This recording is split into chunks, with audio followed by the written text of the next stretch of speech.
Nous venons de chanter ce matin, et c'est Jésus qui dit, « Je viens, combattez.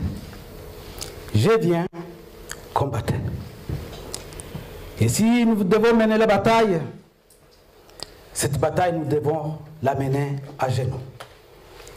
Et quand on dit à genoux, ça signifie que cette bataille doit être faite dans la prière. Alléluia. Alors, ce matin, le Seigneur m'a mis à cœur de partager avec vous tous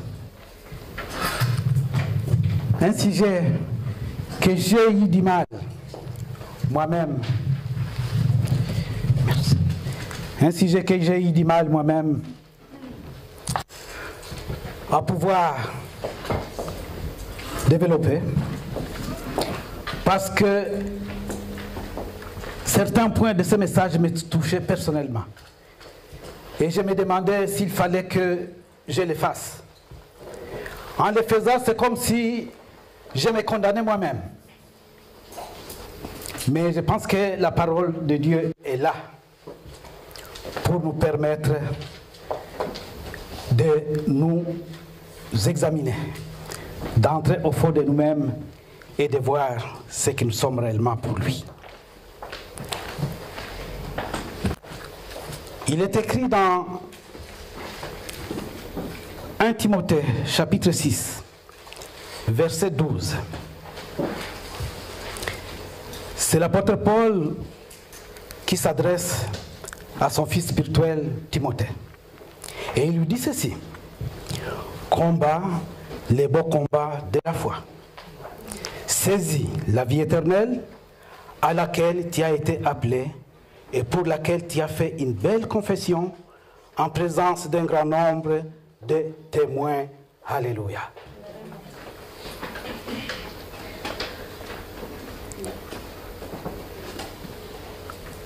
Nous avons fait une belle confession en présence d'un grand nombre de témoins. En d'autres termes, nous sommes condamnés d'aller à l'avant et de ne plus reculer. Jésus avait l'habitude de parler à ses disciples en paraboles. À certaines paraboles, Jésus donnait directement l'explication lui-même. Et à d'autres, il fallait que les disciples les lui demandent, comme c'est le cas dans notre lecture de ce jour. Job, dans sa tourmente, il disait, l'Éternel parle tantôt d'une manière, tantôt d'une autre. Beaucoup de situations qui nous arrivent dans la vie peuvent être des langages de Dieu, tout simplement. Et souvent, nous n'en saisissons pas le sens et la portée. Ce matin, mes frères et sœurs, je vous convie à faire comme Pierre, demander à Dieu l'explication. Pierre demandait à Jésus, après que Jésus ait donné une parabole, est-ce que tu peux nous expliquer qu'est-ce que ça signifie, parce que nous n'avons pas compris. Oui, demandons à Dieu de nous donner l'explication de ces oracles. Dieu seul sait décoder les langages de ce qu'il nous dit. Prenez le temps de parler avec Dieu afin qu'il nous explique les langages des événements de notre vie. Ne vous faites pas de mal.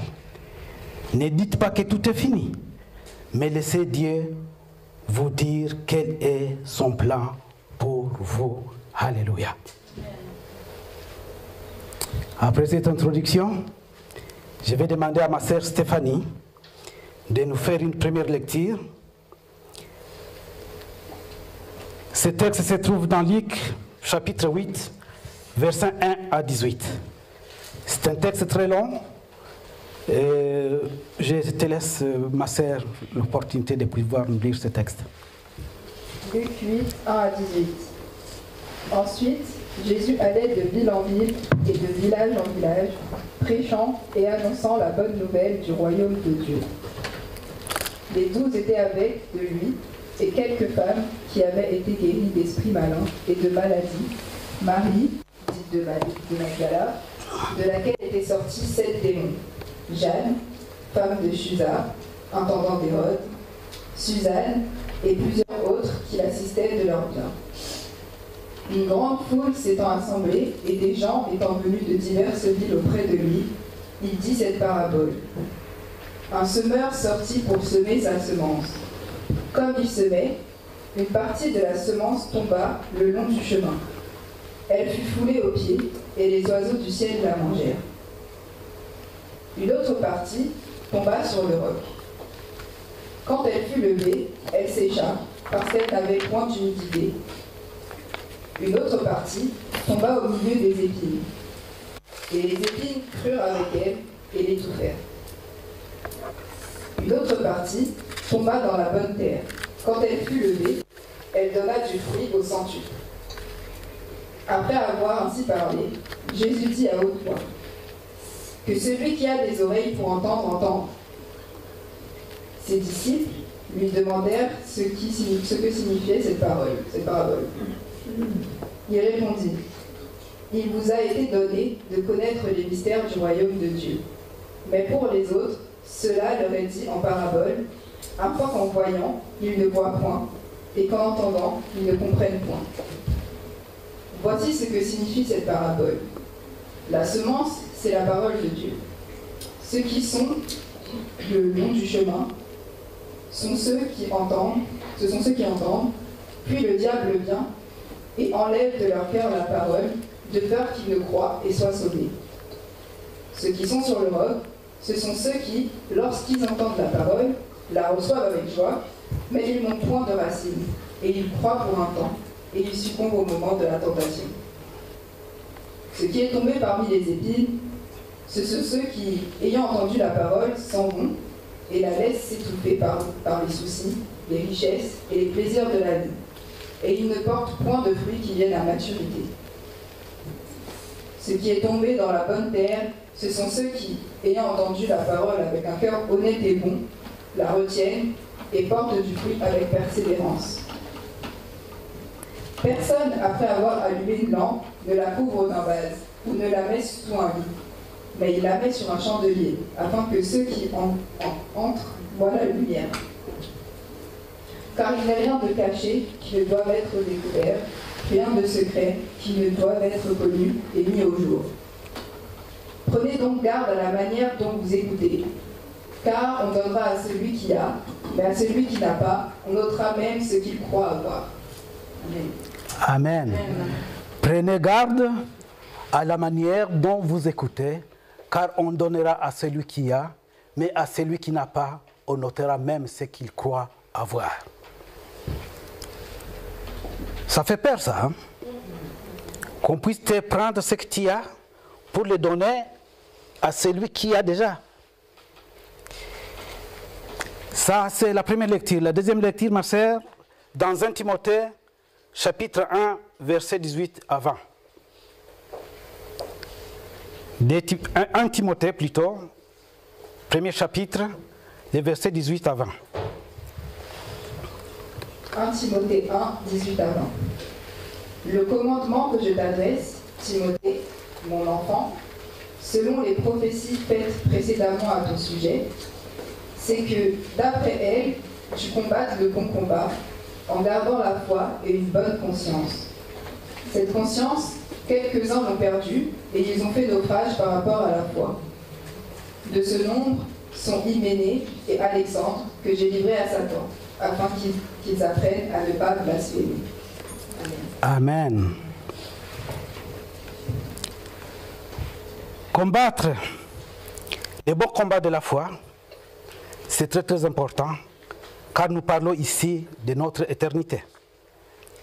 Et si le message de ce matin peut éveiller les consciences de certaines personnes, on aura contribué à ouvrir pour certains la porte de l'éternité en élargissant le royaume de notre Père.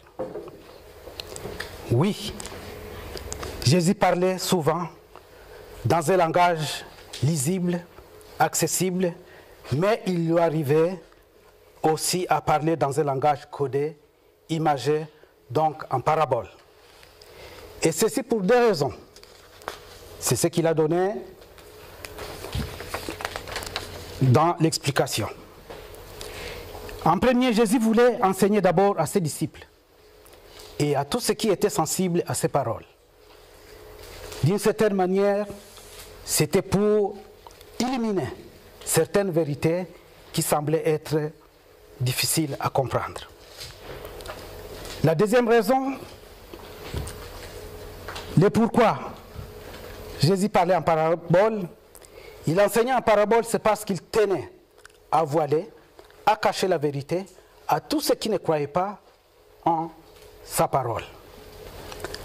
Mais en même temps qu'il voulait que ceux qui étaient sensibles comprennent, il voulait aussi que les incrédules qui ne croyaient pas en lui comme fils de Dieu ne comprennent rien de ce qu'il disait, car son message était voilé. Alors, c'est quoi une parabole? La parabole est un court récit tiré de la nature ou des situations qui peuvent se présenter dans la vie quotidienne. Dans notre lecture de ce matin, Luc chapitre 8, nous avons vu que Jésus a enseigné la foule par une sorte de parabole. Il a montré 4 sortes de terres. Et ces terres-là représentaient 4 types de personnes. Et en même temps aussi, il a présenté la semence et le semeur. En aparté, donc quand il a pris ses disciples de côté, Jésus disait clairement que la semence était la parole de Dieu. Et il continue en disant que le semeur qui vient s'aimer, c'est Dieu lui-même. Mais il va s'aimer dans 4 sortes de terres, qui représentent 4 types de personnes, qui est tous, comme nous sommes ici ce matin, entendent en même temps la parole, mais seulement les résultats diffèrent. Les 4 types de terres ou les 4 types de personnes écoutent tous, mais c'est au niveau des résultats où il y a un problème.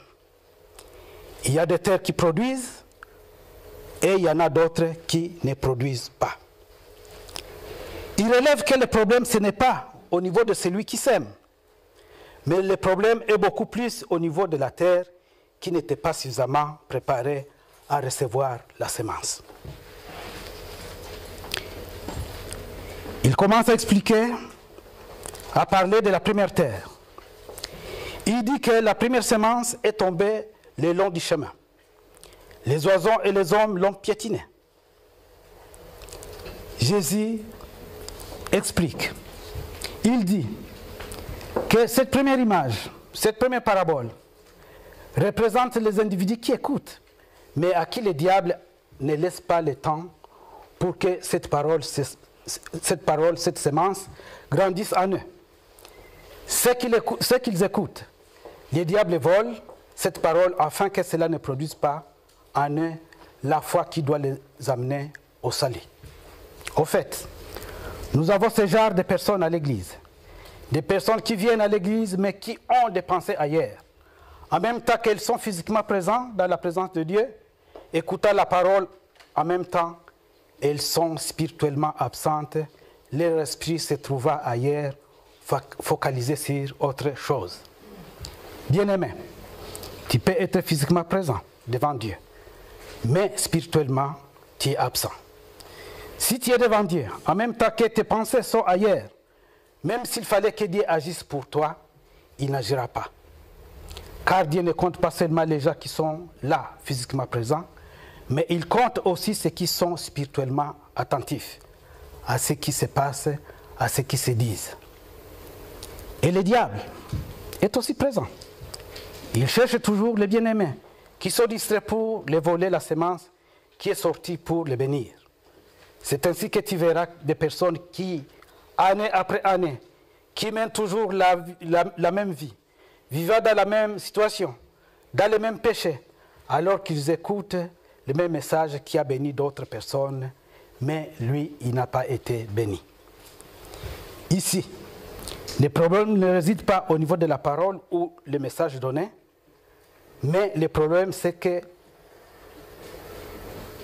la terre sur laquelle a été déposée la semence n'a pas été bonne. Alors, je te pose la question ce matin, ou nous posons la question ce matin, quelle terre as-tu? Ou quelle terre es-tu? C'est dans quelle terre le message tombe? Oui, les personnes qui reçoivent le message et que ce message tombe sur le long de la route et qu'il soit piétiné par les hommes et mangé par les oiseaux, ces genres de chrétiens, nous pouvons les appeler tout simplement des chrétiens improductifs. Ils viennent à l'église non pas pour recevoir et écouter, mais ils viennent en tant qu'observateurs, en tant que touristes. Ils viennent pour juger. Ils peuvent tout connaître, tout ce qui se passe à l'église, sauf les messages prêchés à l'église. Ils passent leur temps à observer l'habillement, la couture, la coiffure, la ponctualité des uns et des autres, voire même ils peuvent connaître le nombre de chaises qui ont été placées ce jour-là à l'église. Mais posez-leur la question de savoir quel est le message qui a été livré, ils en sont incapables de le dire. C'est ainsi que tu verras ces personnes année après année rester des bébés spirituels. Quand il lui pose la question, tu as fait combien d'années à l'église? Il répond, moi j'ai fait 10 ans. Mais quand tu regardes le résultat de 10 ans, tu ne vois rien. Tout simplement parce qu'il est dans cette première catégorie des gens qui viennent simplement pour voir, ou ils viennent seulement par habitude. Ils viennent sur rendez-vous ou par sympathie.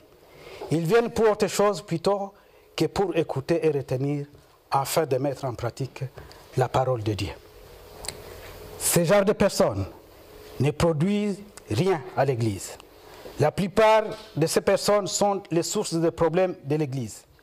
Parce qu'année après année, elles sont là et que la parole ne les influence pas. Les diables en profitent pour les influencer. Ils sont là à l'église, mais pas de progrès. Ce sont des champions dans la critique et la médisance.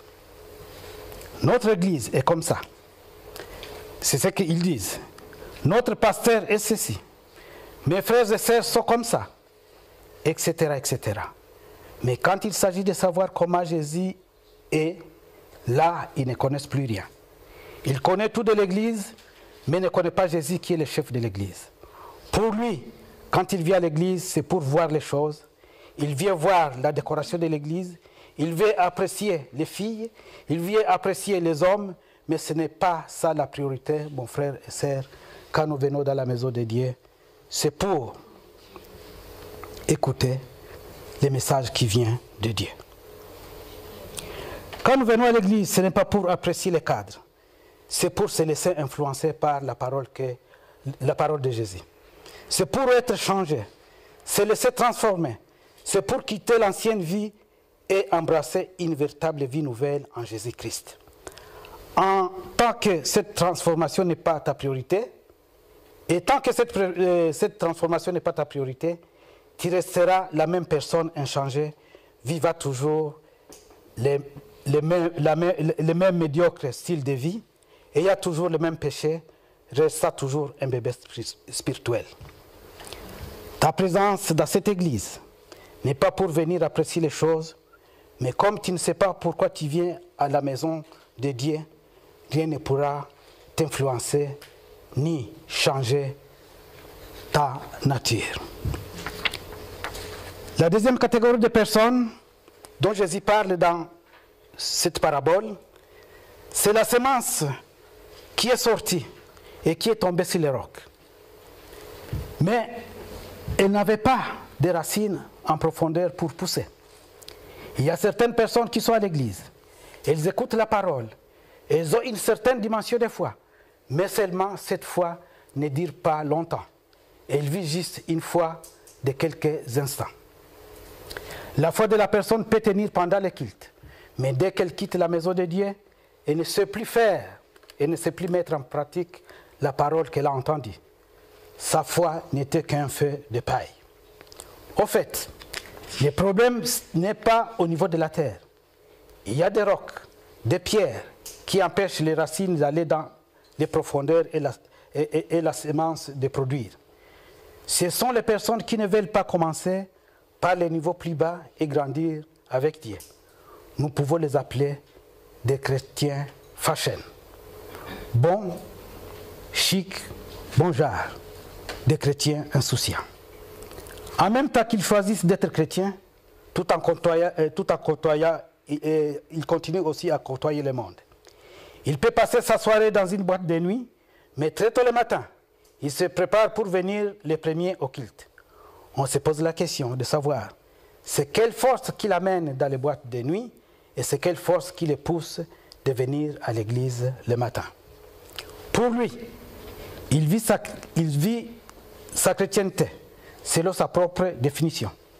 Il a conçu une vie chrétienne selon sa mentalité, selon ses choix, selon ses ambitions et selon ses goûts. Les chrétiens fashion n'aiment pas ce qui les choque. Ils aiment la simplicité et les bonnes choses. Ils peuvent se dire chrétiens, mais son accoutrement ne reflète rien d'un chrétien. En même temps, il peut prier pieusement, en même temps, il peut critiquer correctement. À peine sorti d'un jeûne ou d'une retraite, il tombe dans les travers avec des propos indignes d'un enfant de Dieu. Pour lui, il vit la chrétienté selon lui. Il ne sait pas où il fait semblant de ne pas savoir que la vie chrétienne a des modèles et que la Bible regorge des modèles de vie chrétienne et dont le premier modèle est notre Seigneur Jésus-Christ lui-même. Amen. Mais si tu veux définir la vie chrétienne selon tes désirs, selon ta mentalité, selon ton éducation, tu vas passer à côté du salut. Il y a une référence qui est la parole de Dieu.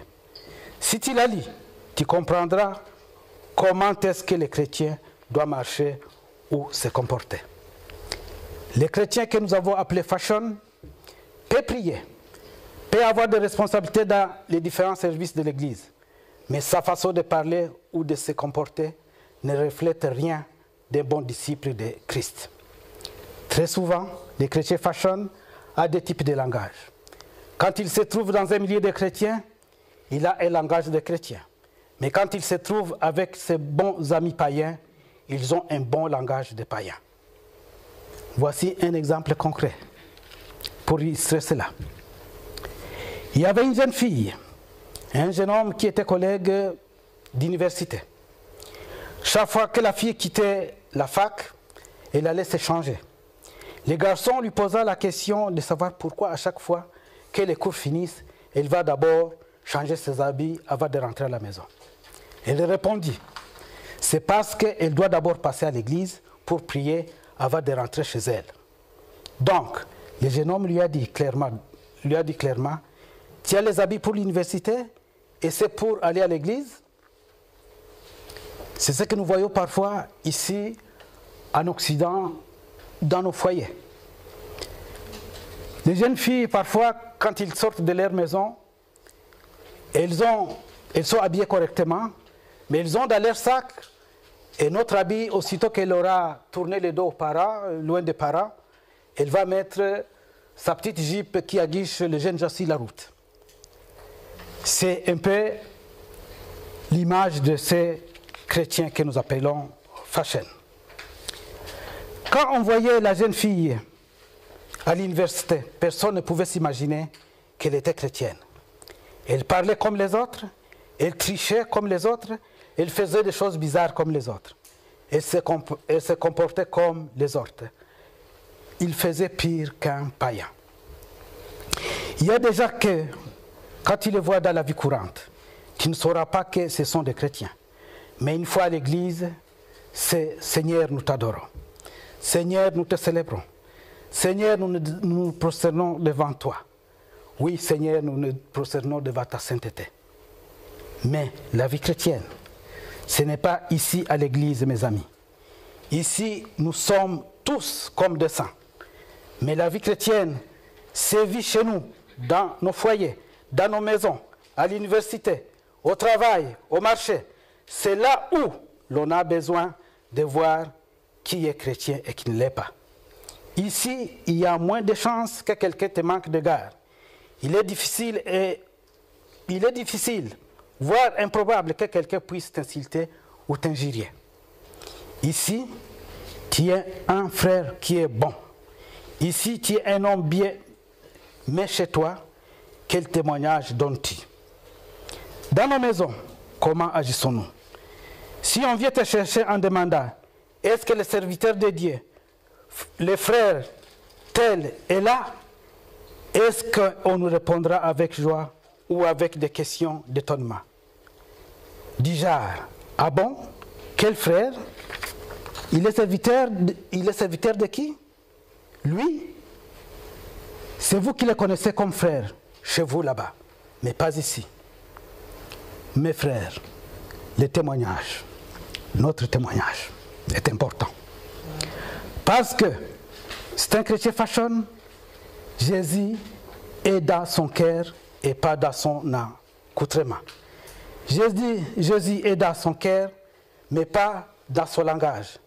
On ne voit pas des fruits réels qui accompagnent l'homme né de nouveau, des fruits dignes de la repentance. Ce chrétien fashion peut passer de nombreuses années à l'église, mais rien de bon ne sortira de lui. La troisième catégorie de personnes que Jésus énumère, c'était la semence qui est tombée sur les épines. La semence pouvait sortir, mais les épines l'étouffaient et l'empêchaient de grandir. Et Jésus qui dit, ce sont des personnes qui attendent les messages et qui croient aussi, mais seulement à cause des soucis de ce monde, à cause des richesses de ce monde, à cause des plaisirs de ce monde, ils ne savent pas atteindre leur maturité. Ce sont des personnes qui mettent d'abord leur bien-être devant Jésus. Elles ont comme priorité d'abord l'argent, d'abord le mariage, d'abord le travail, d'abord son voyage. Et s'il faut se compromettre, tant pis.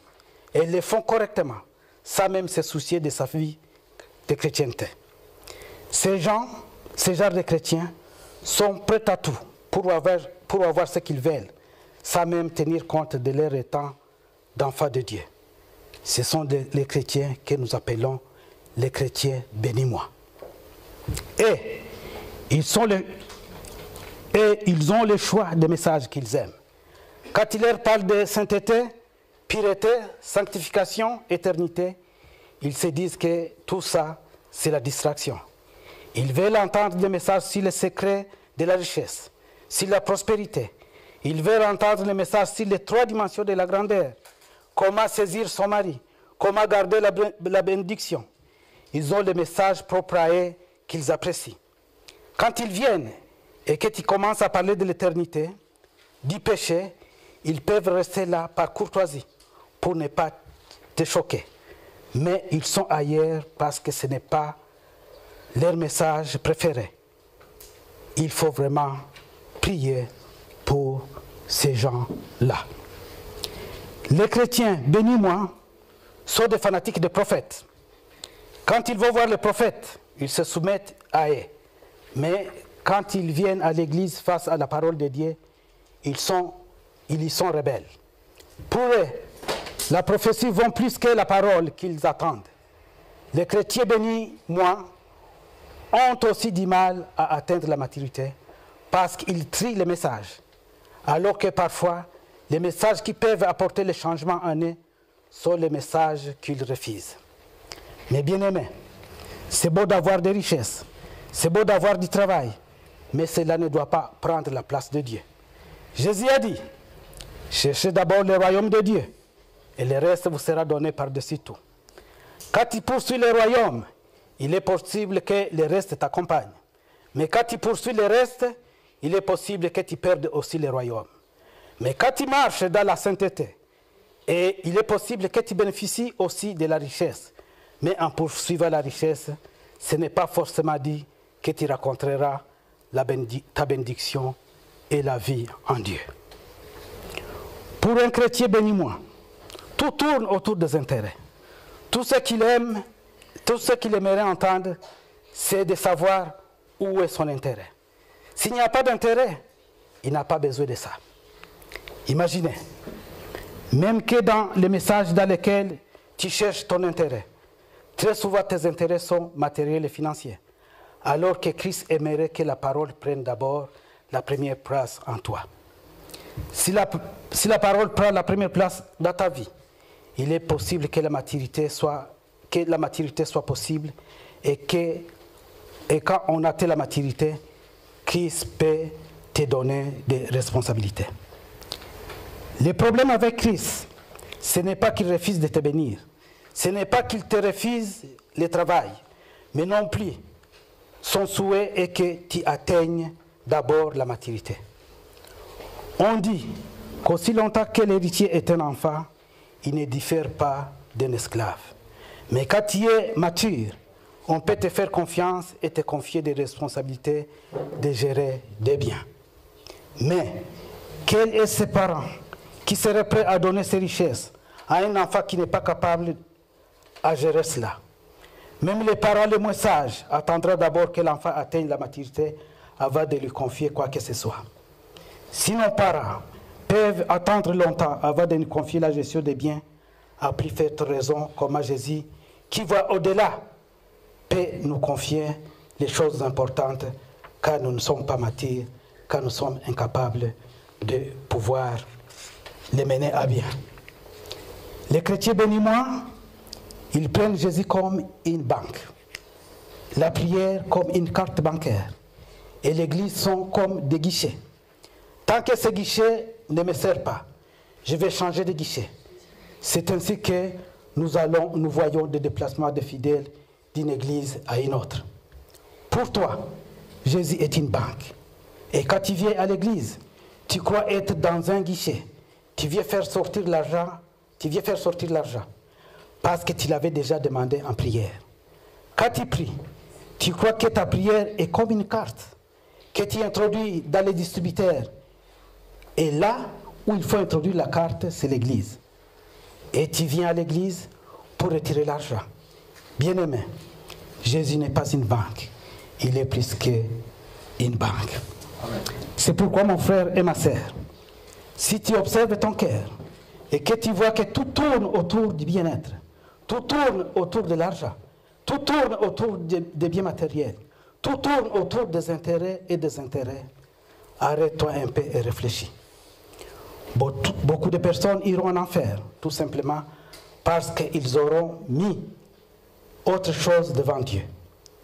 Tant que la priorité des priorités pour toi n'est pas Jésus, il y a de forts risques que tu rates les choses merveilleuses que Jésus a réservées pour toi, donc l'éternité. La quatrième catégorie de terres que Jésus a présentée, c'est la bonne terre qui correspond à ce que nous appellerons les chrétiens productifs. Ce sont les hommes et les femmes qui écoutent la parole de Dieu et qui croient en cette parole et la mettent en pratique. Ces personnes écoutent la parole avec un cœur honnête, un cœur bon. Elles acceptent que cette parole les touche et les influence afin de les amener à changer. Cette catégorie de personnes, c'est ce que Jésus présente comme une bonne terre. Ces hommes ne sont pas parfaits, mais des personnes qui se laissent façonner par les bons potiers et acceptent que la parole s'enracine et prenne vie en eux. La bonne terre, ce sont les hommes et les femmes qui ne choisissent pas, qui ne trient pas ce qui est bon ou mauvais pour eux. C'est-à-dire, ils ne choisissent pas seulement les paroles qui les arrangent, mais ils se disent que toute parole venant de Dieu est bonne pour eux.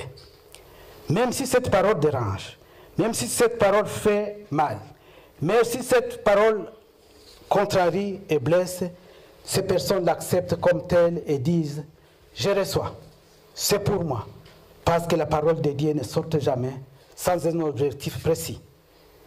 Je ne prends pas seulement ce que je veux, mais je prends la parole telle qu'elle vient, telle que Jésus l'avait, telle que Jésus me la donne. La Bible dit que ces personnes portent les fruits. Mais bien aimés, étant enfants de Dieu, nous venons à Jésus mais vides. Nous venons à l'église mais vides aussi. mais en un certain moment, nous devons exprimer les choses que Dieu a mis en nous. Jésus attend que nous portions des fruits, et des fruits en abondance. Il ne nous attend pas à rester des éternels bébés, mais il veut nous voir atteindre la maturité et porter beaucoup de fruits. Bien-aimés, Christ consomme les fruits qu'il voit en nous. Le jour où tu es venu à Christ, il savait que tu étais un pécheur, un menteur, un idolâtre, un impudique. Mais 5 années après, comment on ne voit rien toujours? Comment ta vie spirituelle ne change pas? Que direz-vous d'un enfant que tu nourris depuis 5 ans et qui physiquement ne grandit jamais? On doit se poser des questions et dire qu'il y a là un vrai problème. Tu as passé combien d'années dans le Seigneur et toujours pas de fruits, pas de changement. Retenons que Christ consomme les fruits qu'il voit en nous. Il te pousse à porter des fruits parce qu'il sait qu'autour de toi, le travail sera allégé. Celui qui porte des fruits peut facilement évangéliser. Quelqu'un qui porte des fruits peut porter l'amour à son prochain. Quelqu'un qui porte des fruits peut facilement apporter une exhortation. Celui qui porte des fruits fait le travail de Dieu. Tant que tu ne produis rien, tant que ta maturité est retardée, tu retardes aussi beaucoup de gens autour de toi. Tu retardes le travail de Dieu. Il y a les gens qui n'évolueront que quand toi tu seras évolué. Il y a des âmes qui ne seront gagnées pour Dieu que le jour où tu décideras d'aller chercher les âmes perdues. C'est pourquoi bien-aimés, c'est impératif que nous portions des fruits. C'est pourquoi, voilà ce passage de Luc 8, verset 18, que je disais tout à l'heure, un passage qui fait peur, et qui dit ceci: prenez donc garde à la manière dont vous écoutez, car on donnera à celui qui a, mais à celui qui n'a pas, on ôtera même ce qu'il croit avoir. Prenez garde de la manière dont nous écoutons. Si tu as déjà écouté Dieu, Dieu peut te responsabiliser. Si seulement tu es conscient que tu es déjà responsable. Si tu ne grandis pas pendant que tu écoutes, bien-aimé, le jugement viendra. C'est pourquoi par rapport à ces 3 catégories, la Bible recommande qu'elles doivent grandir et atteindre la maturité. La première terre, là où la semence est tombée le long du chemin. La deuxième terre, là où la semence est tombée sur des pierres. Et la troisième, là où la semence est tombée dans les épines. Oui, ces gens-là sont appelés à grandir, à travailler pour atteindre les niveaux d'équité, les temps de stérilité, pour atteindre la maturité et porter les fruits pour le Seigneur. Et la 4e parabole, la 4e terre, la bonne terre, celle dont la semence produit des fruits, il faut travailler et savoir garder les fruits et veiller à ne pas perdre ce que Christ avait donné. C'est là où nous allons parler de combattre les beaux combats de la foi. Savoir garder ce que le Christ a mis en nous. C'est ça, combattre les bons combats de la foi. Les bons combats de la foi, ce n'est pas pareil au combat spirituel. C'est le combat qui consiste à conserver son salut.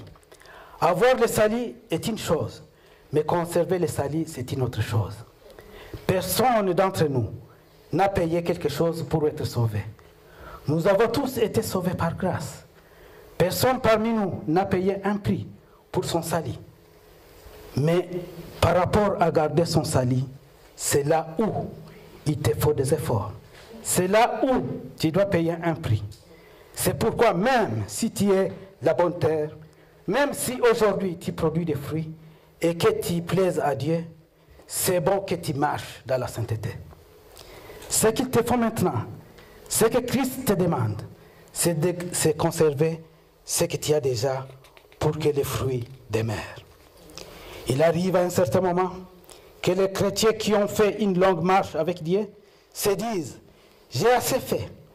Je peux maintenant me relaxer, voir un peu le monde. Ces serviteurs finissent très mal. Le jour où le roi David décida d'aller se distraire, c'est le jour où il a vu la femme d'Uri et son déclin a commencé par là. Bien-aimé, il faut payer le prix pour conserver les salis que tu as. La meilleure chose à garder jalousement, c'est son salut. Les restes, les richesses et les biens matériels, etc., tu les laisseras ici-bas, mais tu iras avec ton salut dans l'éternité. C'est pourquoi nous devons les garder à tout prix. Paul disait à son fils Timothée, combat les bons combats en gardant la foi. Parce qu'ils sont nombreux. Ils sont nombreux, c'est avec qui nous sommes venus à Christ, qui ont déjà fait naufrage. Ils sont dans l'ivrognerie, dans l'impudicité, dans la drogue. Mais conserve ton salut, mon frère. Conserve ton salut, ma sœur. C'est une richesse que personne ne peut te prendre, sauf toi-même. Aller au ciel, c'est un choix que tu fais aujourd'hui, quand tu es encore vivant. Fais ce que Dieu te demande. Le salut, c'est pour aujourd'hui. Le salut, c'est un choix que tu dois faire aujourd'hui quand tu es encore vivant. Ne te fiez pas aux fables. Ne te fiez pas aux fables qui disent qu'il y a le purgatoire, que quelqu'un viendra prier pour toi, pour que tu puisses sortir de là et aller au ciel. Oui, après la mort, point de salut. Le salut est là au moment où nous sommes encore vivants. Aujourd'hui, tu es adorateur. Et demain, tu deviens un danseur de cabaret, à misère du public. Quelle déchéance! Samson était un libérateur pour le peuple hébreu.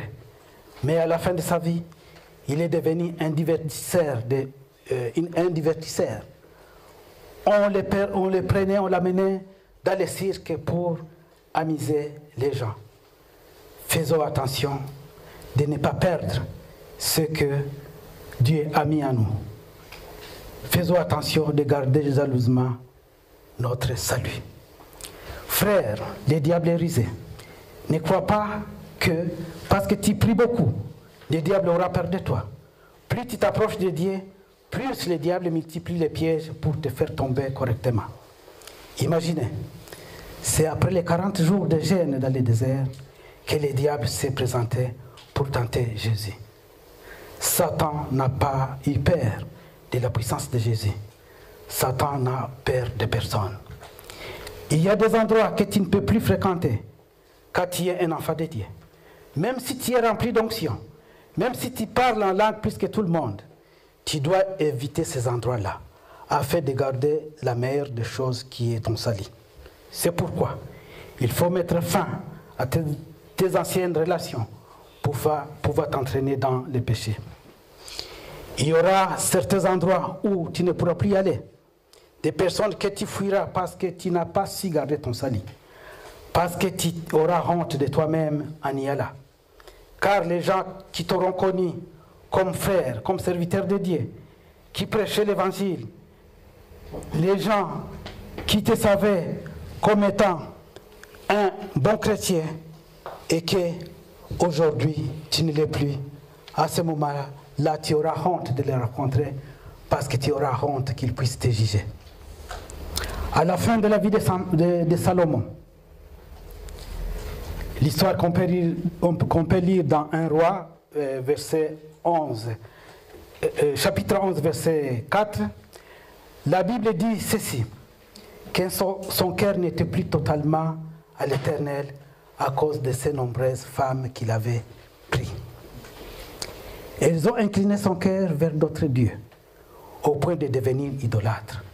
Lui, le grand Salomon, qui avait bâti le temple de Dieu, il a fini, à la fin de sa vie, à construire des temples pour les idoles. Pourquoi? Parce que la première place qu'il avait donnée à Dieu au moment où il construisait son temple, oui, il a laissé cette place-là. Il l'a remplacée par de nombreuses femmes, au moins un bon millier qu'il a pu prendre Et les Écritures nous disent que ces femmes-là ont incliné son cœur, l'ont éloigné du cœur de Dieu. Nous vivons la vie chrétienne par la grâce, mais nous avons notre part à accomplir. Dieu sait que tu as les moyens de garder ce qu'il t'a donné. Il sait que tu es devenu responsable et que tu peux garder ce qu'il t'a donné. Car la Bible dit que le diable rôde comme un lion rugissant, cherchant qui dévorer. Satan ne rôde pas autour des païens, parce qu'il sait que c'est déjà un acquis pour lui. Mais c'est autour des chrétiens qu'il rôde. Nous sommes dans un monde qui se modernise et où la vie chrétienne est en train d'être modernisée. On cherche à moderniser certaines choses dans la Bible pour donner la facilité aux hommes. Par exemple, on va te dire, on va t'interdire de prendre la bière, mais on te dira de prendre du vin. Et les gens qui se saoulent au vin ont une forte cuite. Le vin donne beaucoup plus d'ivresse que la bière. Et les chrétiens se disant, oui, on nous dit de ne pas prendre la bière, mais que nous pouvons prendre du vin, alors ils s'adonnent au vin. Et mes frères et sœurs, c'est aussi une façon de perdre son âme. Et c'est ainsi que l'évangile, la bonne parole, est en train d'être transformée, est en train d'être corrompue. Oui, on cherche à nous faciliter la vie en détruisant la parole de Dieu, en corrompant la parole de Dieu, en transformant la parole, en faisant dire la parole de Dieu ce qu'elle ne veut pas dire. La vie chrétienne a ses modèles, et ces modèles se trouvent dans la Bible. Quand toi, tu dors, Satan, lui, travaille. Il faut veiller si tu es une bonne terre. Tu dois veiller à ton salut jusqu'au jour où tu rencontreras ton Seigneur Jésus. Que chaque pas que tu fais te rapproche davantage de Jésus. Que chaque pas que tu fais te rapproche du ciel. Oui, au ciel, ce sera la rencontre des vrais adorateurs. Est-ce que nous sommes des adorateurs? Est-ce que nous adorons Dieu en esprit? Oui, voilà ce qu'on nous demande. La Bible dit, si ton œil est une occasion de chute pour toi, crève-le. Si ta fiancée est une occasion de chute pour toi, quitte-la. Si tu dois quitter chaque chose qui te mène à la compromission, n'hésite pas. Ce sera la seule façon que tu as pour gagner ton salut. Alors, combat les beaux combats de la foi, tout en te posant la question qui vaut la peine d'être posée. Si tu meurs aujourd'hui, où iras-tu? Si tu meurs aujourd'hui, où iras-tu, mon frère et ma sœur?